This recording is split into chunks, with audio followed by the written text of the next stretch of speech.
Judy? In 1 minute at 7 o'clock, we will be interviewing and talking with Dr. Terry Gordon. So just hang on for about 30 seconds longer.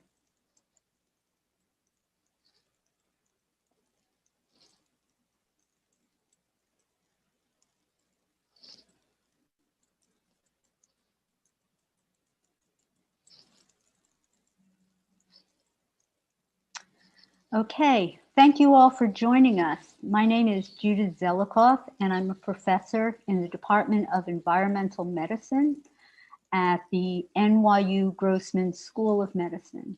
And this is a broadcast from our NYU NIEHS Center, Core Center.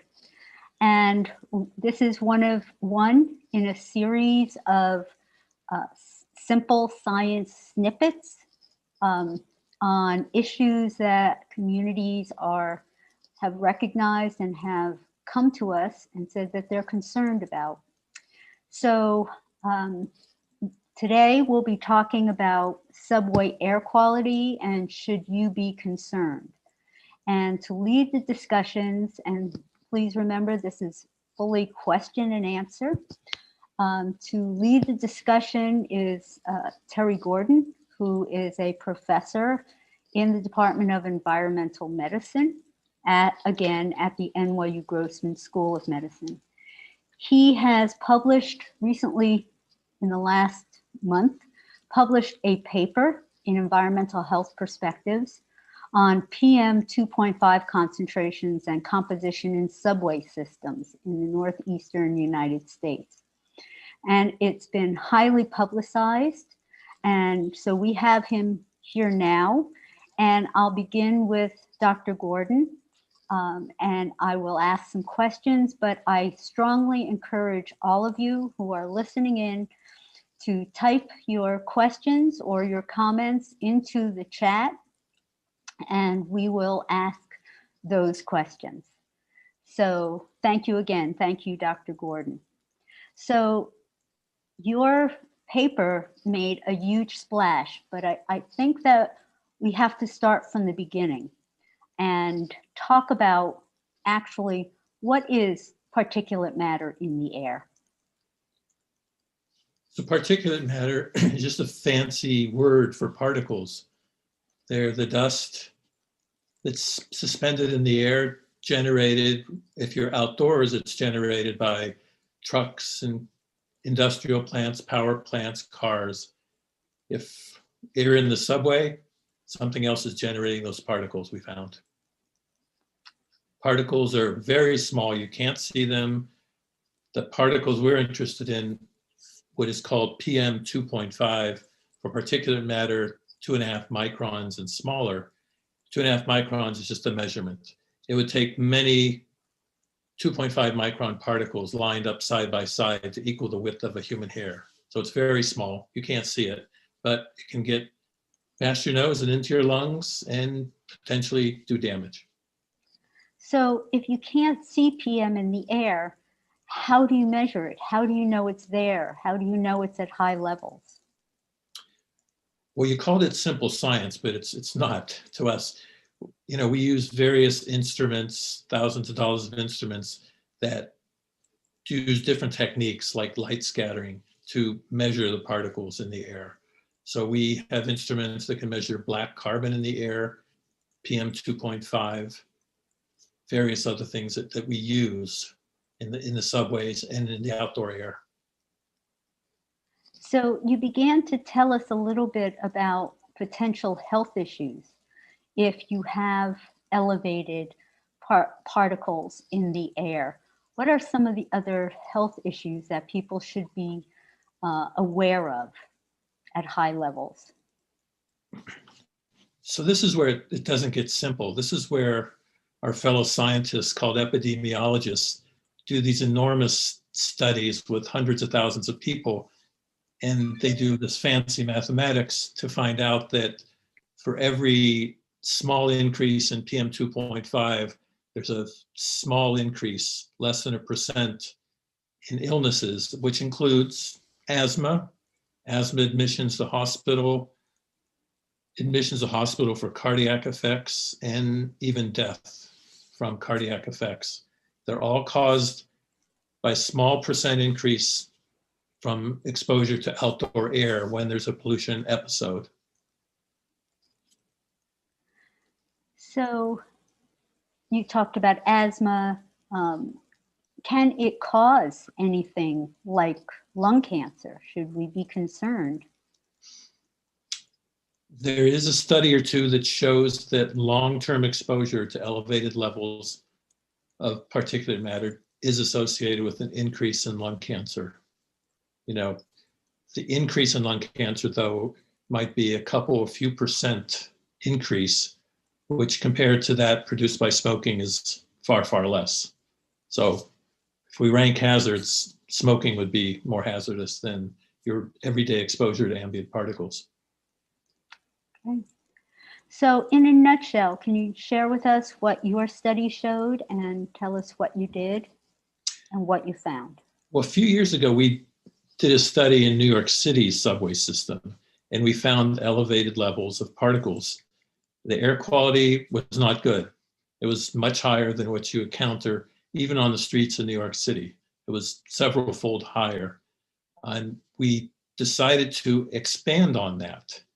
We worked with the community in Philadelphia and some homeschooled young ladies, did a science project in Philadelphia, and we replicated that. We went to Washington, D.C., and we went to Boston, as well as the PATH system and the LIRR in New York City. We wanted to see, is what we found in New York, does it happen elsewhere? And what we found that it does. All these major subway systems in Northeastern United States, and we actually were in San Francisco a little bit too, but we didn't have that in the paper. There's elevated particles in the air of the subway systems at levels that in some stations scare me personally. Judy, you're on mute. Thank you. So if you could put that into perspective for the people who are listening and are not air pollution specialists, how would you compare the values that you saw in some of these stations to, say, wildfires in California?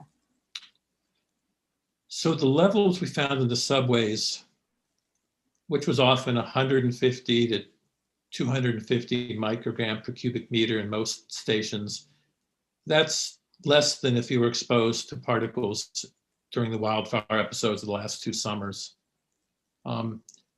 There were stations, particularly in the PATH system, that were elevated several fold above that and did match what you would get exposed to at wildfires. It does match what you would get if you were in a pollution episode in Beijing or Delhi or other cities in India, where they have the seasons where there's very bad air quality. And so in one particular station, we did find that the air quality was as poor as a wildfire episode or a pollution episode abroad. So that's alarming. Aren't there standards from federal agencies, state agencies, to protect the public health on levels, elevated levels of particle matter? And what are those standards? There are standards, but this is where the science isn't so simple again. So the EPA has standards for ambient outdoor PM 2.5. I think the 24-hour standard is 35 microgram per cubic meter, and the annual average should be no higher than 12 micrograms per cubic meter. So that's if you're exposed outdoors 24 hours a day, every day. There's occupational standards from Osha, their permissible exposure limit. It's much higher than what we saw, but it's because nobody has come up with a regulatory standard for subway particles. So this is where we try to extrapolate and think about the health consequences of the subway particles. But we have the EPA standards, which is down here, and the OSHA standard, which was way up here. And the subway was somewhere in the middle. It was enough to be alarming, but I'm sure the next question you're going to ask, Judy, is, should we be alarmed? And what is it about these subway particles that's different? And that's our next step of research. We don't know. We know the particles have a lot of iron in them, which subways, rails, wheels, it makes sense. There's a lot of iron in them, but we don't know the health outcomes from those exposures. Assuming someone commutes, person's there 15 minutes on the subway platform, on the train, that's much shorter than a worker who's going to be down there for, an 8-hour shift perhaps, and they're going to be exposed to these high concentrations for longer. So I have greater concern for workers who are down there for longer times. So let's talk about what is the source in those subway stations and train stations. If the subways are electric, then where are all these particles coming from? And does it matter if the train is going or not? I think your last part was the reason. So the rails and the wheels have friction and steel particles come off. The third rail, which called a collector shoe, rubs up against that third rail, or if it's an overhead line, it rubs up against that line. And there's friction there and there's particles given off there. So those are probably the sources, but it's the last thing you said. It matters if the cars are going. So these particles have been generated. Subway stations, platforms, let's say some are more clean than others. And when trains are coming through, they're just resuspending all this dust. So this could be particles that are back in the subway tunnels and are just pushed through. A lot of the subway systems in the United States are very old, and they often don't have true ventilation. So they depend on the push-pull of the train coming through to push the air and circulate it and hopefully get the air pollution out into the streets. Not too efficient. It's one thing that really needs to be addressed, is the ventilation aspect of the subways. So I'm going to stop here for a moment and ask anyone who's listening, if you have questions, please write them in the chat. I'm sure there are things that have been raised. And for those of you who commute on a regular basis, you might have specific questions. So please jump right in and I will stop asking and we'll ask your questions. Okay. I forgot the one other source. Many of these systems have diesel locomotives on the maintenance repair trains that run, but they usually only run at night. So that's another question. Are the particles they're putting out that would be more carbon-based, are they floating in the air and getting resuspended until commuters and workers are out there during the day? And we don't know. We're trying to figure that out. But some of the subway systems, transit authorities, they're doing a good job and they're starting to replace those diesel engines with battery and hybrid locomotives, which will be a good step forward. So that was one of my questions. So I will skip over that and I will ask you, people are wearing masks for COVID right now. Does that protect us from subway particles? So the masks that we're wearing, as everybody I hope knows, are for you not spreading the virus to anybody else if you happen to be infected. But they do protect you from particles in the air. There have been studies that have looked at it, and we've done some of our own. So even those surgical masks, which flimsy, not always tight-fitting, they do knock out 30 or 50% of the particles that are in the air. So they do protect. And I assume the next obvious question is, what happens when COVID's over? Yes. Do we keep wearing masks? And I don't know what's going to happen if people will keep wearing masks once COVID's over. If they want to wear them on the subways, myself, I don't know. I mean, would I do it? I might wear a mask if I was concerned about certain subway stations. But then again, I know my exposure is only 10 or 15 minutes, so I'd worry less. Right now, if I had to wear a mask for COVID or the air pollution, I'd be wearing it for COVID, because I think that's the biggest risk, obviously, when you're thinking about a 15-minute subway ride. So what if I'm one of those high risk people, such as I already have asthma, or I'm pregnant? Should I be concerned? I think, yes, I think you should be concerned, especially if you have asthma, especially if you're waiting and there's a train stoppage and you're not there for 10 or 15 minutes, you're there for over half an hour. You know, having a mask handy might be a good thing. Okay. I know that you have some suggestions for helping the situation.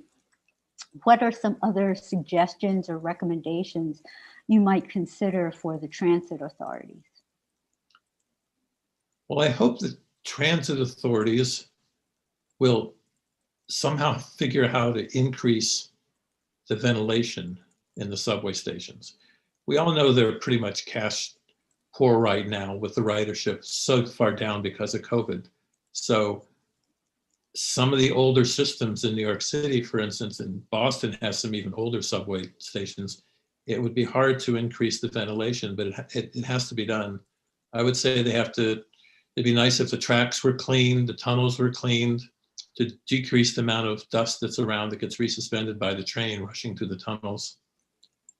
That doesn't mean we should be throwing all this pollution up into the streets of New York City or Boston or DC, but they could do filtration, but that's might even be more costly, but it works, using large filter systems to filter the particles from the air. People have done many things in other countries where they've actually enclosed the track. So when you're in the subway platform, where the train's going by is completely enclosed. And then when it stops, it lines up with the doors that slide open from the wall in front of you, as well as the doors on the train. So you're not exposed to anything that's coming from the tracks. That sounds extreme, but it supposedly works in some countries in Asia. So we have a question from the people on the Zoom. While a permanent solution is being formulated, what are easy things we can do? Again, wear masks beyond COVID. Anything else we could do? Stand back from the trains? No, I don't. I think it's pretty pervasive. When you're on the platform near the trains or 50 feet away, you're still going to get, the air quality is still bad. A mask would be the simplest thing one could do to protect oneself from particles. Any particular type of mask you'd recommend? Oh, the N95s, they're the masks that 95% or better filtration. So they're the only ones that really make sense. A cloth mask, as we all are wearing these days, they help. But if you're susceptible, pregnant, especially if you're an asthmatic, it might be worth it having an N95 once they become more available. Okay, we have another question. Your future plans. Are there plans to expand the study to other cities in the US or globally? And part of that is, how do you think places like Chicago or San Francisco might compare? Well, San Francisco was about the same as Boston pollution. Wasn't quite as high as New York City. My student who's running these studies, David Luglio, he would appreciate the question because he wants to expand and he wants to go study subway platforms in Europe in particular. So, but some of those studies have been done already. There's been a few studies in London, Southern California, I think. There's not that many more subway systems that I'm aware of. The one in Chicago, for instance, is, as we know, the L is mostly above ground. So when we measure pollution, the subway trains going by, the platforms, the above ground platforms are the same as regular outdoor air pollution, very low levels. It's when you're underground that it's poorer air quality. Well, you may have answered our next question then. In regards to bus stops and commuting via bus, are there similar worries? I'd say no, because the above ground concentrations are lower. The buses are getting better and better. They're switching to hybrid, electric, and natural gas. If they continue to leave the diesel engine buses in, yeah, then the pollution of a bus standing there would be concerning. But there are laws, and you can look them up. If a bus idles for more than, I think it's 5 minutes, you can report it to the state authorities and maybe even get yourself a reward for reporting it. So you have to take a little video, but there is a state law to prevent buses from idling. So when you say a state law, you're talking about New York in particular. I'm sorry, yes. Okay, another question. Could stationary air pollution monitors be installed in stations, or would the risk of tampering make this not a feasible alternative? And how else might a future subway air quality standard be measured and enforced? So we'll take the first part. What about air monitors? Well, I'm laughing because as soon as we came out with the study, at least one, maybe two transit authorities did exactly that. They started putting their own monitors in, and they sent us pictures. And I thought the same thing, is like, how can you prevent someone from tampering with it? But they've said they've done it, and there's going to be more and more semi-permanent monitors in the subway stations, in the PATH system, and maybe the MTA, New York Transit system. I hope so. We're going to continue our studies, and we're going to sample particles, try to figure out what the sources are as one way for remediation. If you find out what's emitting these particles, try and reduce those emissions. There was a second part? Yes, second part of that question is, how else might a future subway air quality standard be measured and enforced? You talked about how there were standards, but they're not applicable at this point with subways or transit stations. What can we do? I've spent years and years on committees that set occupational exposure recommendations for limits of exposure, and it's very difficult. OSHA, as the former director under Obama for 8 years, will say OSHA's development of permissible exposure limits, which are the legal limits, was very, very slow, like molasses. They've probably developed less than a handful in the last 10 or 20 years. Most of their values, they adopted threshold limit values from ACGIH, and that they're decades old. So coming up with a subway specific, I love the idea, but we'd have to find out what the toxicity of those particles are relative to outdoor particles. And yes, that's exactly what we're going to be studying next, but I'm not sure who could, I don't know, maybe the cities, maybe the tri-state areas could have some regulations, but I doubt OSHA would do that, even though I think the question is right on target, because there needs to be a better value depending on what these particles are made of. And Judy's and my colleague, George Thurston, he believes that, some of the EPA standards, they're just based on the mass of particles in the air in a cubic meter. And we should think about the composition of particles. Fossil fuel emissions tend to be more hazardous to your health than other particles. Nobody knows about subways. Just to clarify, OSHA stands for what? What federal agency is that? Occupational Safety and Health Administration. And you mentioned AICGH. What is that? That's their acronym they went by. They used to be called, it used to stand for American Conference of Governmental Industrial Hygienists, which was started in the 40s and 50s to develop occupational exposure guidelines. but they're not legal. They're just suggestions. Okay, I don't see any further questions. So if anyone wants to catch Dr. Gordon before we close, now is the time to send in a question. So if not, then I'd like to, I'd like to thank Dr. Gordon. And before I thank him and close, I'd like to also mention that this is a series, these simple science snippets, which we call S3, are every month.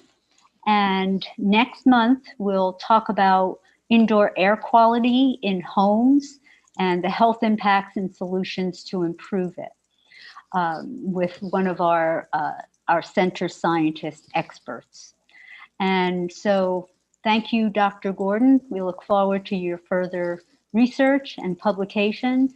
Please let me remind everyone that this stays on YouTube until we take it down, and we're not taking it down.